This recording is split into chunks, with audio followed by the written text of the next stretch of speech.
Hello everybody, it's me again, and today I would like to talk about the finite element method for hyperbolic equation. And we will be focusing on the wave equation. First of all, I would like to clarify that all of the content in my video is actually sampled from Larson's Numerical PDE, chapter 13. And you can also check out his book. So now let's talk about the math. Here's the definition of a wave equation. So inside our domain, we will require that utt, so basically the second derivative in time of u, minus the spatial Laplacian of u, equal to the source f. And today we will be focusing on the homogeneous Dirichlet condition. So our solution u would be 0 on the boundary. And we would also be requiring the following initial value problem. So u would equal to g at time equal to 0, and also ut would be equal to h at time equal to 0. And we would also require our omega to be a polygon. So prior to talking about the finite element method, I think we should first talk about the weak solution of a generic hyperbolic PDE. So let me define this concept. So here is a generic hyperbolic PDE. So we would have utt minus the divergence of the operator a times the gradient of u plus the vector field b dot product with the gradient of u plus c times u equal to a source f inside our domain. And for the homogeneous Dirichlet case, u would be required to equal to 0 on the boundary. And here is the IVP as above, same as above. And we would say that u is a solution to this problem, and we would identify u as the following. We would identify u as u given some t as a mapping, an auto mapping from the time interval into the subgroup space h10 on omega. And u prime would be a auto mapping from the time interval to the space of square integrable functions on omega. And u double prime would be this mapping from the time interval into the dual space of the subgroup space h10. And we will call it a solution if the following is satisfied: any u, for any v inside the subgroup space h10. So we must have the pairing of u double prime with v plus the gradient of u dot product with the operator a times the gradient of v plus the vector field b dot product with the gradient of u times v plus cuv equal to the inner product of the source with v. And that has to hold for any v in the subgroup space and for any t inside the time interval. And also the IVP must be satisfied. And I would like to make a remark about what this means. So this is basically the map of the pairing of the dual space of the subgroup space with the subgroup space into R.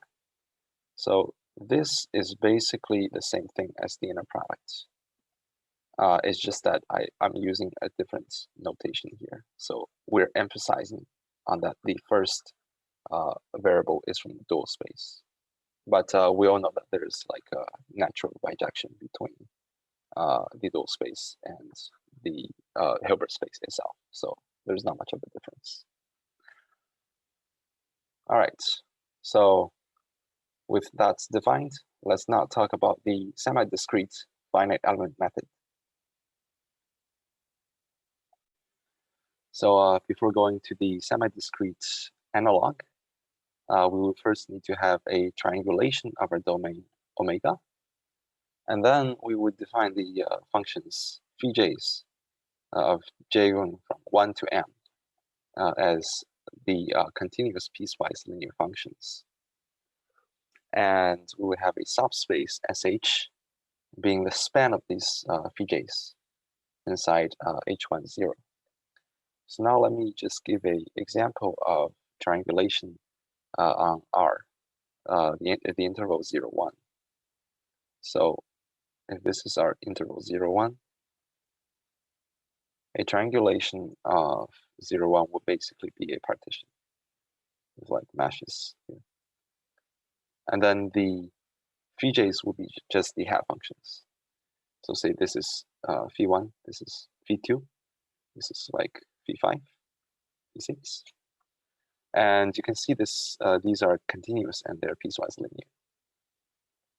And for higher dimensional domains, the triangulation would actually be just triangles, saying like R2, and then your hat functions would become functions like pyramids or tetrahedrons, which are way harder to draw, of course. So I'm not going to draw it here. Then after defining those functions, let's look at the semidiscrete analog of the PDE. We will want to find a function UH inside the space SH, explicitly defined as this. So UH would be a linear combination of phi j's with time-varying coefficients, and it would have to satisfy the following equation. So basically, UH double prime inner product with V plus the bilinear form A applied to UH and V would have to equal to the inner product of F with V for any V inside SH and for any T greater than 0. And let me clarify that this A, the bilinear form, is defined to be basically the inner product of the gradients. So that is clearly a bilinear form.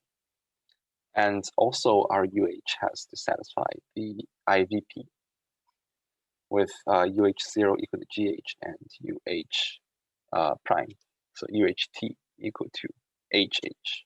So let me clarify that this H is our IVP, and this H basically means the semi-discrete formulation. This H corresponds to the mesh size. So I'm sorry that if this looks a little bit confusing. I'll make sure that I clarify in the following parts of the video. And to get GH and HH, you can basically apply this formula. So basically couple these phi j's with the coefficients taken of G at xj. So you can observe that basically this equation and this equation that corresponds. It's just that we're reducing the problem to a subspace SH, and we're using these piecewise linear functions. So after posing this problem, let's try to find a solution. So basically, an equivalent condition of this equation above is this.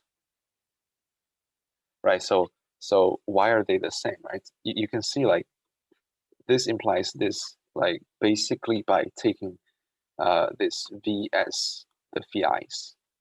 So I'm basically restricting this problem to the phi's. But then this has a backwards implication by basically this anything V inside this SH would have V equal to a linear combination of these functions, right? Some Ci, Vi, and then they're the same basically by linearity. Okay. All right. So we must require that this equation is true for any I am on 1m. Okay. And to expand this equation, we would have the following equation. So why, right? If you look at this equation, this UHTT is basically a summation of 1 to m of alpha double prime times the Vj's, right? And then we can take the summation outside of the inner product. So this becomes a summation of the inner product with some coefficients. And the same for this term. Okay, this is like the same reasoning. And here is basically the same thing. So then you can see that this actually defines a linear system, right? Why so? Because you can see by defining this matrix B with the integer Bij as the inner product of Vj and Vi, and also this Aij as the inner product of the gradients. So basically, the bilinear form applied to Vj and Vi, and this defines two matrices B and A. Okay, and then we also find a vector Fit being basically this part. Okay, so to write it out in a more simplified form, it would be just this, right? So we have this matrix B times this. This is basically a vector in J, right? Vector with the interest J with 1 to m. Okay, and then you multiply here, and then you would also have this equation, this part, because you have this, right? So these two are the same, and then so it is pretty obvious, I think. And that has to hold for any t greater than 0. And this actually defines a ODE, right, with the following IVP. So the same IVP, basically. And then let's talk about this briefly.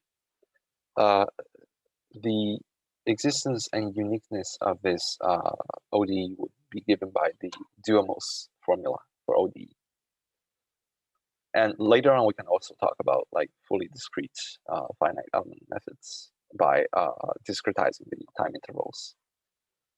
But now we're talking about continuous time and triangulation in omega only. All right, so after presenting this this formulation in semi-discrete finite element method, let's then talk about the error estimate for this method. So I'll first give a lemma. So lemma, let UH be the solution to the semi-discrete problem. And we're going to assume that the source is 0. Then we have the following formula. So let's take a look at what it says. Basically it's saying that UH prime, the L2 norm squared, plus here is the Sobolev semi-norm. So what does this mean? The H1 semi-norm is basically this. So the H1 semi-norm is equal to the integration on the domain of the gradient of U squared dx. So this is basically the bilinear form A applied to U. And we're stating that this term equals HH, the L2 norm, and also GH, the Sobolev H1 semi-norm. So yes, I would also like to clarify that this semi-norm is actually a norm on the space H1 0, but we don't call it a norm because H1 norm is basically the H1 semi-norm plus the L2 norm. So these two are different. That's why we use different names. And that's also why I'm using a single bar to differentiate this semi-norm from the actual H1 norm. So also an observation is that this basically states that the quantity doesn't change throughout time. Why? Because HH is basically UHT at time 0. And this GH is basically UH at time 0. So then then with that observation, we can do the following proof. Let's just take V equal to UHT inside SH, and then we apply the PD formula. So we apply this formula with, this formula with this V equal to UHT. And then we would have the following equation. Basically, the integration of UH double prime with UH prime plus the integration of the gradients. And this would actually equal to this. So we're using a trick to basically pull out a time derivative. And and why can we do that? This is basically saying that the partial t UHT square, just observe this would equal to 2 times UH double prime UH prime. So it's basically this. And then the a half here takes care of the factor. And for the later parts of the gradient, so this is also by the same trick. And then you can basically pull this partial t as a time derivative, and this I have outside. And then the rest would be just the L2 norm and the H1 semi-norm of UHT and UH. And then observe that this equation equals to 0 because the source is 0. All right, and then the result is obvious, right? Because the time derivative is 0, so the quantity is not changing throughout time. So that would equal to basically the initial case. All right, so let's now prove the error estimate using this lemma. So let's first recall this operator RH, which is called the elliptic projection. So RH is a map from the sublift space H10 to the semidiscrete space SH. And we would have RH applied to V be such that the bilinear from A applied to RHV with chi would be equal to A applied to V itself times chi for any chi inside SH. And you can actually check that this operator is actually linear. And also in chapter 5, we proved the following estimates.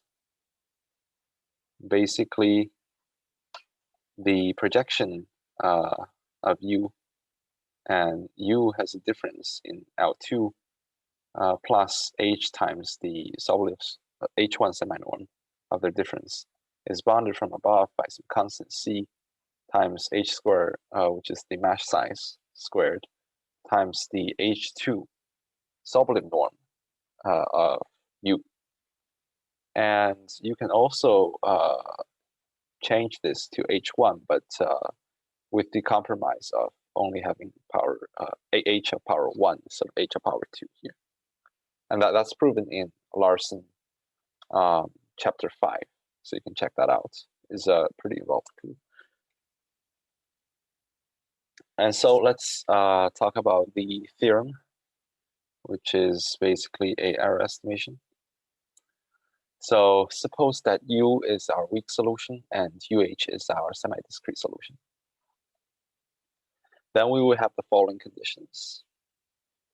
I'm not going to read through this because it's just really long and there's not quite a point. So yeah, I guess we just need to go and prove it. So how do we proceed? We basically take this elliptic projection and basically interpolate this in between UH and U, okay? So we define these two quantities. Theta equals to the difference between UH and the elliptic projection of U. And rho is the difference of the elliptic projection of U with U. And then you will see that the actual difference is basically the summation. All right. So what? Then we can basically, right, the first thing is to estimate both quantities, right? So, so what do I mean by that?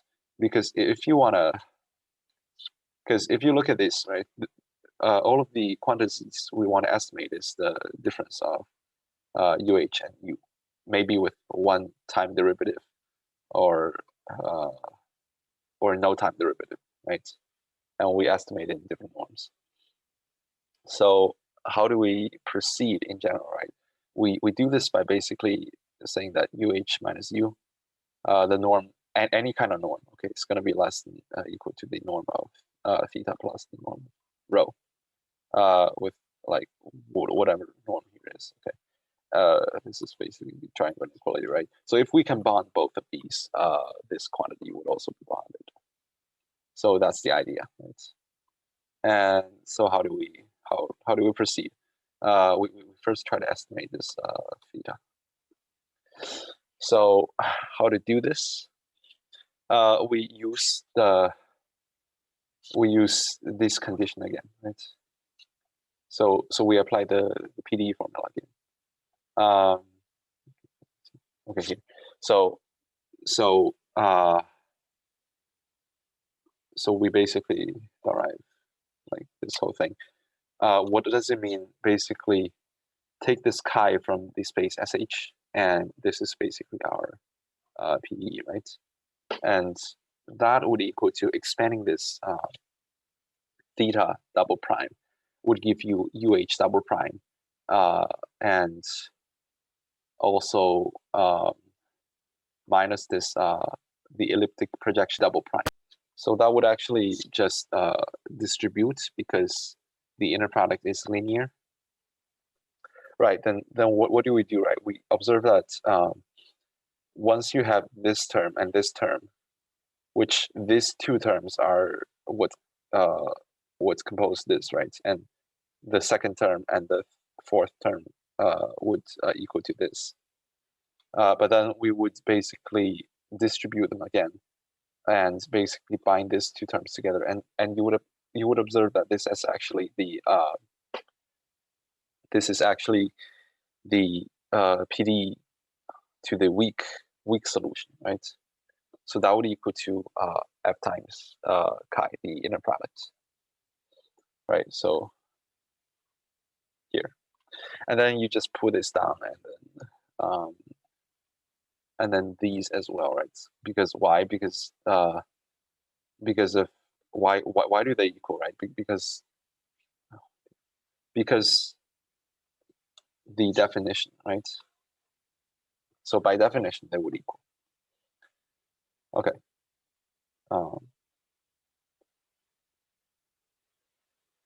Right, here I am. So then what did you? We would basically observe that. So one more observation is this part. If you have UTT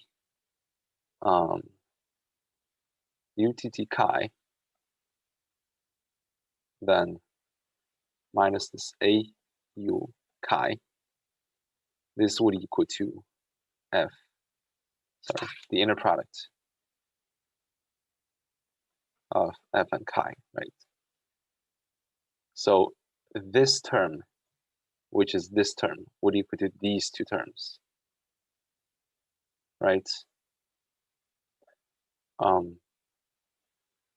Actually, I'm sorry, this is a plus. So these would actually just cancel, right? So these and this would actually just cancel.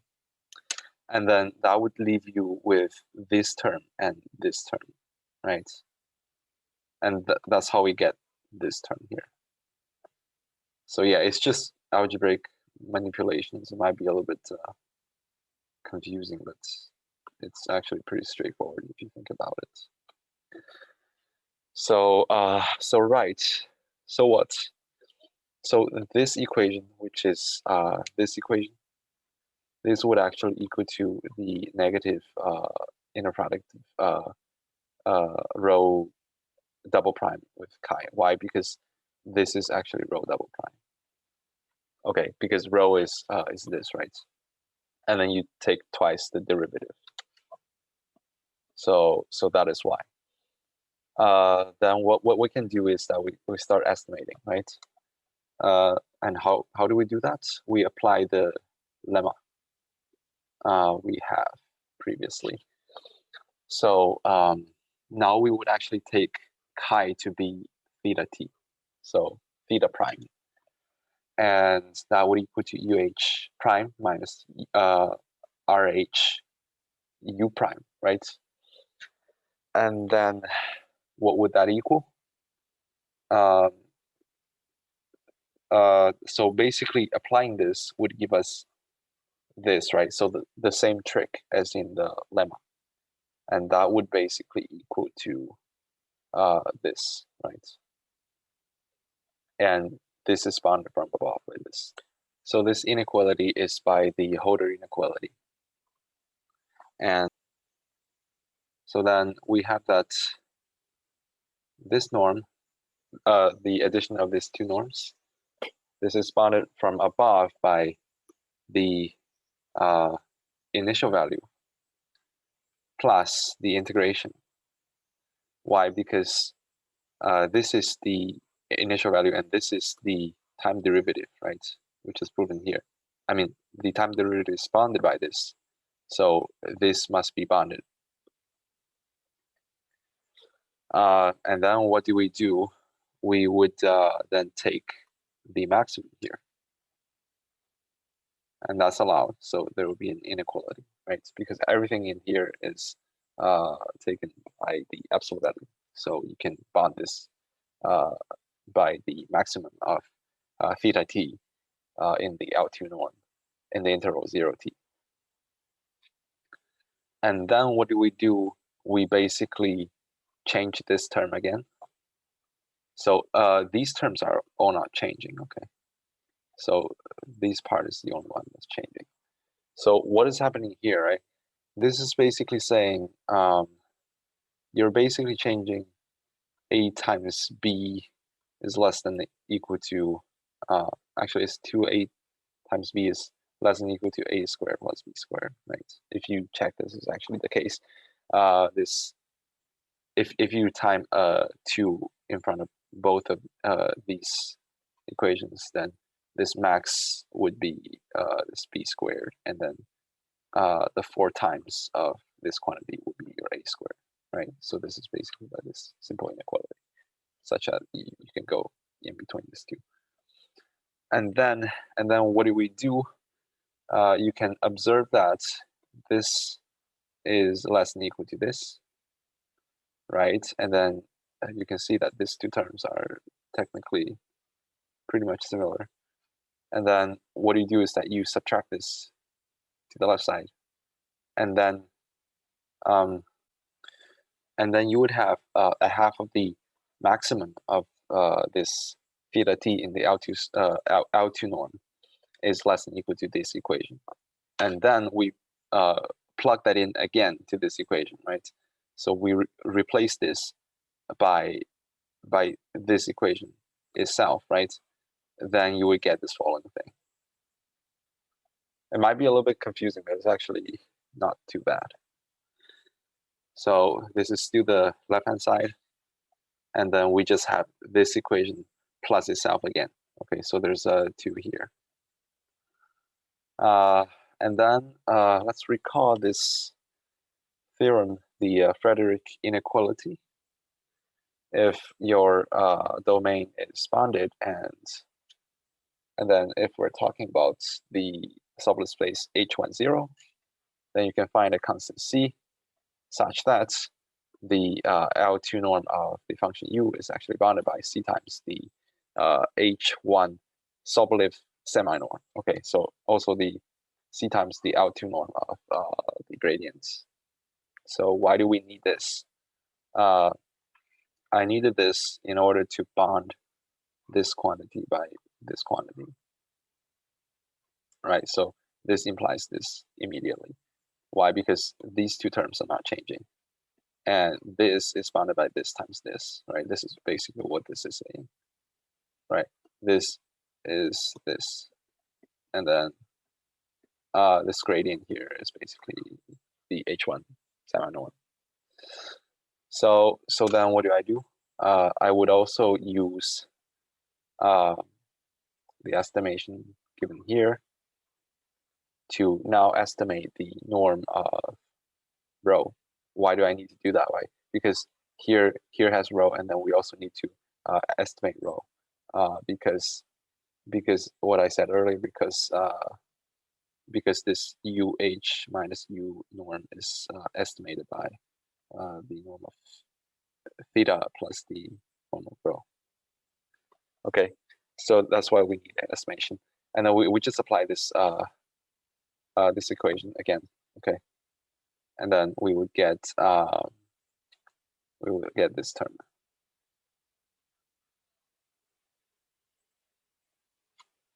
Okay, and then we would proceed to basically following equations, which is pretty much just self-evident because theta t of 0 is basically this, and theta 0 of the sublative H1 seminorm is basically here, and this term would bond this term because of the bond here. Oh, sorry, actually the bond here, yeah. So so you might wonder like where the squares all go to, right? Because these two terms are squared, and then in our final result, there's no squares. So what do you do is that you take the square roots. You can basically take one term out because that's always allowed, right? So this is bounded by these equations. And then what you do is that you take the square roots on the right hand side, and then you can actually estimate that by a large enough c, right? Why is that? Because if you do like a plus b plus c squared, that you can always estimate by some constant c of a squared plus b squared plus c squared. You can check, I think in this example, if you take c equal to 3, that'll be fine. And the trick is basically the same thing as this thing. Sorry, as this thing above, right? So then we will get this estimate. There's actually, sorry about this. Not yet QED. And then we would go to bond rho again. And then in general, when you add these two together, you would get a general bond. So that was quite an engaged proof, but it did give us a pretty good error estimation on our semi-discrete finite element method. But now we're gonna switch gear a little bit, and we're gonna talk about the discrete finite element method. So the fully discrete version. So what are we gonna have? Let's omega still be triangulated, and we'll still have our basis as before. But now we're going to use a partition on the time interval, and it's gonna be partitioned into n even intervals, and we're going to define the time step tau as t divided by some capital N. So the n intervals, right? That divided by n. And then we're going to define that tk is basically the kth time. So tau times k for any k in between 0 and n. And the fully discrete analog of our wave PDE for any n in between 1 and m and k in between 1 and n, and chi inside sh, we're going to pose the following problem. Let uk in sh be the approximation at time tk equals to tau times k. Then here is our fully discrete PDE. So what does this mean? This is the second order center difference quotient. So what is that? That is basically uk plus 1 plus uk minus 1 minus uk, and twice of that divided by h squared. And this is actually just by applying the backward quotient and then the forward quotient. And then the inner product of this quantity with chi will equal to the bilinear from A applied to this following quantity chi.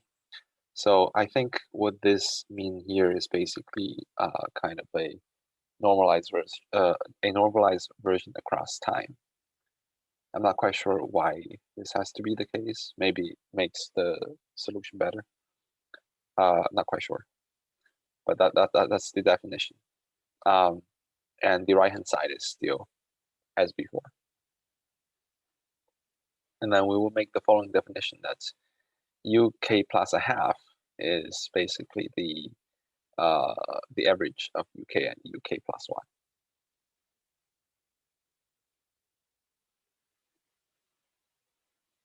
All right, so as before, let's prove a technical lemma for the error estimation. So suppose that u is the discrete solution, and also we are going to impose that the source is 0. And then we will have the following, that basically the L2 norm squared of the forward quotient at uk, that's add u at k plus a half, the Sobolev H1 semi-norm, that is going to equal to basically the condition at time 0. So when k equal to 0. And this applies to any k greater than 0. So how to prove this? Let's basically take chi equal to this following equation. So we take that to be uk plus 1 minus uk minus 1 divided by the time interval 1 over 2 tau. So this is like a time derivative, right? So observe that in this lemma, where did it go? Here. Here we also took this VSD time derivative, right? So in our fully discrete analog here, this is kind of similar, okay? And that would basically equal to this, right? Sorry, there's the equal here that's missing. That's not a minus. So yes, why is this?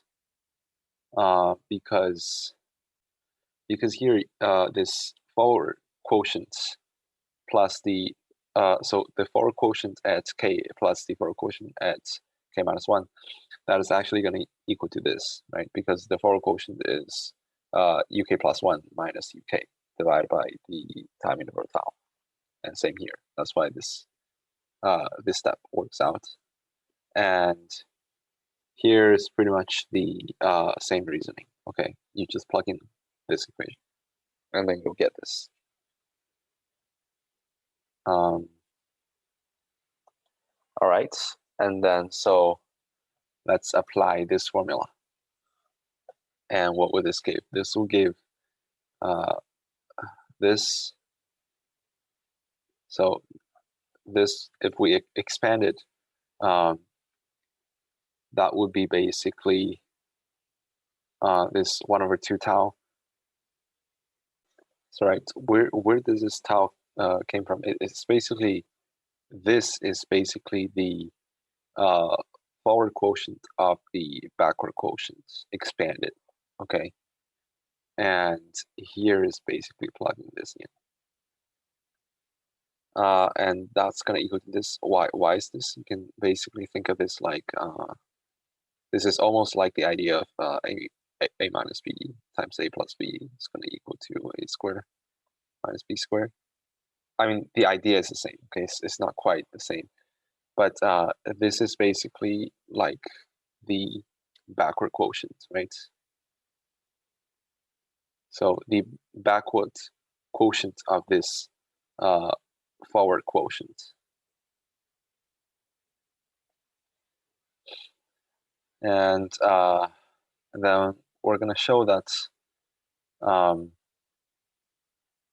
these two, if we want them to be 0, then we better find what this term is, right? So here, the bilinear form applied to this this equation is basically the same thing, right? So you basically plug this in here, and also this is basically by plugging this equation into here, okay? So this will work out like that. And by the same reasoning, that's why we have this this quantity, okay? Because this A is basically the H1 semi-norm, right? Squared. And then observe that this plus this would equal to the backward difference, right? Sorry, the backwards quotient. So that's going to equal to this two added together is going to equal to 0. Why? Because the source term is 0, right? The source is 0. That means if the backward quotient is actually 0, that means your time, like your quantity, is actually not changing throughout time. Hence, the result follows that this is going to equal to the initial value, which is this. So it's not going to change. So basically the same reasoning as in the semi-discrete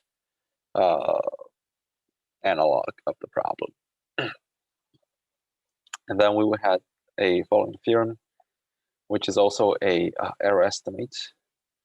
The book didn't really give a solution, and I probably wouldn't give a solution as well. But if you observe, this is basically a analogous statement of our previous error estimation, right? So let's check the statement. So suppose that U in H10 is the weak solution and UK is the fully discrete solution. Then we're going to define this theta again as UK minus the elliptic projection of U at time tk. And assuming this condition, then under some regularity condition for U, we would have the following. So basically estimating this U at k plus a half minus the weak solution at tk plus a half tau, the L2 distance between the two. And then we can also check the distance of, so that this should also be L2, the L2 distance of the forward quotient and also the time derivative. This is bounded by above by some function that depends on U at time k, tk. And this is also basically the same thing. A analogous statement of the H1 semi-norm that we had above. And this is some statement about the initial condition. So I guess it should be pretty much the same kind of arguments as above, which is pretty long and tedious. So I guess I wouldn't present it here. But yeah, so as a short recap of what we did,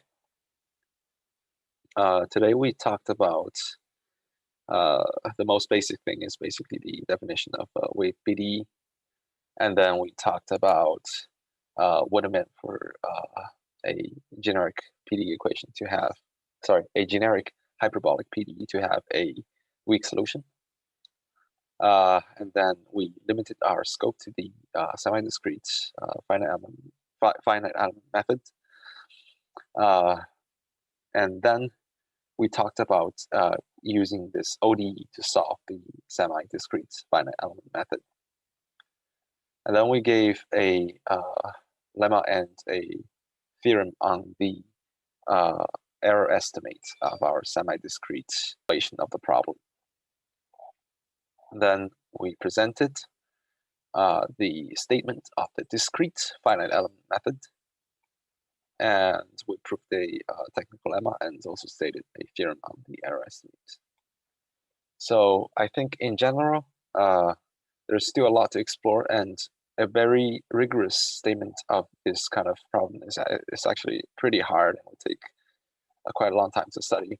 So I know that there are some points that are not very rigorous in my video, but I'm presenting this basically as a survey of the concept and a basic understanding, which I hope that I have achieved. And I hope you enjoyed the video, and please leave a like and some comments below if you like the video. Thank you very much for watching. I'll see you next time.